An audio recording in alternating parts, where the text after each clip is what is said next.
There is a specific sequence of events that occurred in San Francisco between April 18th and April 21st of 1906 that the official history of the earthquake and fire consistently describes in terms of physical destruction. Buildings collapsed.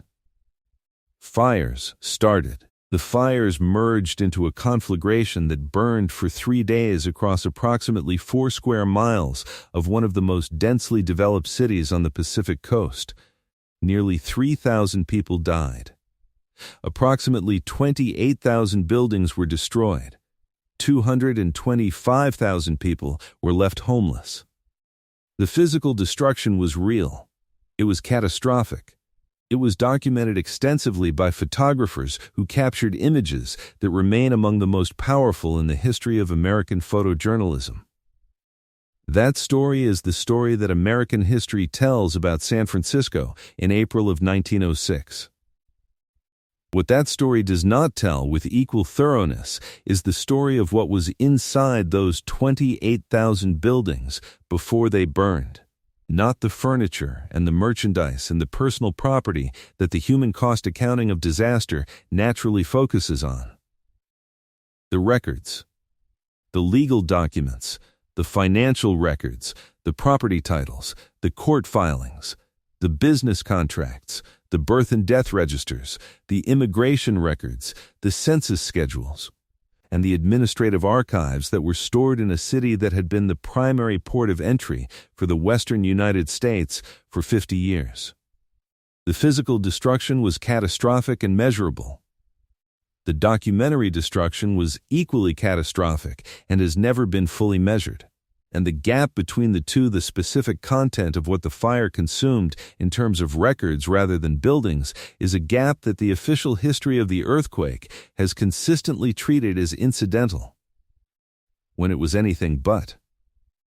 I found this while researching the immigration history of the American West, trying to understand how the documentary record of Chinese immigration through San Francisco in the decades before the earthquake compared to the documentary record of immigration through eastern ports during the same period. The eastern port records survived. The San Francisco records did not. And the difference between those two archival situations has consequences for what can and cannot be documented about the history of the western United States that the earthquake and fire made permanent. The official story of the 1906 San Francisco earthquake is a story of natural disaster followed by remarkable recovery. The earthquake struck at 5:12 in the morning of April 18th. The fires that followed were in many cases more destructive than the earthquake itself. The city rebuilt with extraordinary speed. Within 3 years, most of the destroyed area had been reconstructed. Within a decade, San Francisco had largely recovered its position as the dominant commercial city of the American West. The recovery is presented as evidence of American resilience, as a demonstration of what a determined community can accomplish in the face of catastrophic loss. That story is accurate in what it describes. What it does not describe is what was specifically lost in the documentary record and who specifically benefited from that loss. Here is what was stored in San Francisco in April of 1906. The records of the United States Circuit Court for the Northern District of California. The records of the United States District Court for the Northern District of California. The records of the San Francisco County Superior Court going back to California statehood in 1850. The records of the San Francisco County Recorder's Office documenting property ownership across the most valuable real estate market on the Pacific Coast. The records of the San Francisco Custom House documenting 50 years of import and export activity through the primary port of the American West. The records of the United States Immigration Service at the Angel Island Processing Station documenting the arrival of hundreds of thousands of immigrants, primarily Chinese, Japanese, Filipino, Korean, and South Asian immigrants who had entered the United States through San Francisco during the preceding decades. The records of the Chinese hospital and the Chinese six companies that documented the Chinese community of San Francisco going back to the Gold Rush era. the business records of the commercial firms that had dominated Pacific trade for half a century, and the personal records, the birth registrations, the marriage records, the naturalization papers of a population that had built the western United States and whose documentary connection to that history burned with everything else. Now here is where it gets strange. The destruction of the immigration records created an immediate and specific legal problem. The Chinese Exclusion Act of 1882 had restricted Chinese immigration to specific categories of exempt individuals: merchants, students, diplomats, and the American-born children of Chinese parents who were citizens by birth under the 14th Amendment. The documentation required to prove membership in an exempt category was the documentation that the earthquake had just destroyed. The destruction of those records created a specific opportunity. A Chinese person who could not document their status before the earthquake could claim to be the American-born child of a San Francisco resident whose birth records had burned. And the Immigration Service, which had previously required documentary proof of status, was now in the position of evaluating claims that could not be verified because the documents that would have verified them had burned. The phenomenon that emerged from this situation became known as the paper sun system. Chinese immigrants who entered the United States after 1906, claiming to be the American-born children of San Francisco residents, were paper sons. They had purchased or otherwise obtained the identity of a person whose existence could not be disproven because the records that would have disproven it had burned.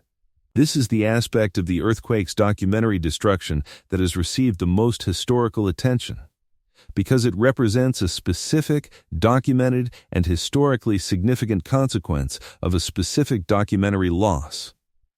But it was not the only significant consequence, and it was not necessarily the most important one for understanding who benefited from the destruction of San Francisco's records. The property records are the place where the most consequential documentary destruction occurred. The San Francisco County Recorder's Office held the title records for every piece of real property in the city. Those records documented who owned what. They documented the mortgage encumbrances on those properties. They documented the liens and the legal claims and the disputed ownership situations that any city of San Francisco's age and commercial activity would have accumulated across 50 years. When those records burned, the evidentiary basis for resolving disputed property claims burned with them. Property disputes that had been pending in the courts for years became effectively unresolvable, because the documentary evidence on which they depended no longer existed. The resolution of those disputes, in the absence of documentary evidence, required courts to make credibility judgments, to assess the testimony of competing claimants, to determine, on the basis of living witnesses and surviving secondary documentation, who had the better claim to specific pieces of land. Those credibility judgments were not made in a neutral environment. They were made by California courts in 1906 and the years that followed, in a legal environment in which Chinese claimants had significantly less credibility than white claimants in the eyes of courts applying the legal standards of the period, in which recent immigrants had significantly less credibility than established residents, in which people without access to legal representation had significantly less ability to present whatever secondary documentation they possessed in the most persuasive form. The property record destruction did not directly transfer land from one group to another. It created an evidentiary vacuum that the resolution process then filled in ways that reflected the power dynamics of the period. The people with the most to gain from the destruction of property records in a city where property disputes were pending were the people who stood to benefit from a resolution process conducted in the absence of documentary evidence. And the people with the most to lose from that destruction were the people who could least effectively navigate a credibility-based resolution process. The demographic distribution of who won and who lost disputed property claims in San Francisco in the years following the earthquake has not been systematically analyzed. The court records from the resolution proceedings are in the National Archives Pacific Region collection. The property records that were recreated after the earthquake, the reconstruction of title records from secondary sources, tax records, and the testimony of surviving witnesses are in the San Francisco County Recorder's Office. The gap between what was claimed and what was awarded, analyzed against the demographic characteristics of the claimants, has never been the subject of a comprehensive historical study. The federal investigation of the earthquake focused on the physical causes of the damage and the effectiveness of the emergency response. It did not examine the documentary consequences of the destruction. It did not ask who specifically held records in the buildings that burned. It did not ask who specifically benefited from the resolution process that filled the evidentiary vacuum the fire had created. It asked how the buildings fell, not what was in them. Not who needed what was in them to protect what they owned. Not what happened to the people who could not protect what they owned because the records that would have protected it had burned. Maybe the earthquake's documentary destruction was simply an incidental consequence of a natural disaster applied without regard for its effects on specific populations. Maybe the resolution process that filled the evidentiary vacuum created by the fire operated with the neutrality that the legal system claimed to provide. Maybe the paper sun phenomenon was the most significant specific consequence of the documentary destruction, and the property record losses were simply the unfortunate but neutral result of records being stored in buildings that happened to be in the fire's path. I held all of those explanations seriously. None of them accounts for the specific pattern of which records were stored in which buildings. The immigration records were stored in the federal building. The property records were stored in the county recorder's office. The court records were stored in the courthouse. These were the buildings where those records would be expected to be. Nobody placed them there with the earthquake in mind. The earthquake was not anticipated. The destruction was not planned. But the specific consequences of that specific destruction for specific populations were not random. They followed the same demographic lines that characterized every other institutional consequence in the period. The records that burned were the records that specific populations most depended on for legal protection.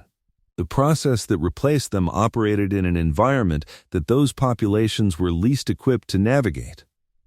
And the official history of the 1906 earthquake has spent 120 years counting the buildings, without systematically asking what was in them, or what happened to the people who needed what was in them to be counted in the story of what the earthquake actually destroyed. If you want more videos like this, make sure to subscribe to the channel. I'll see you in the next one.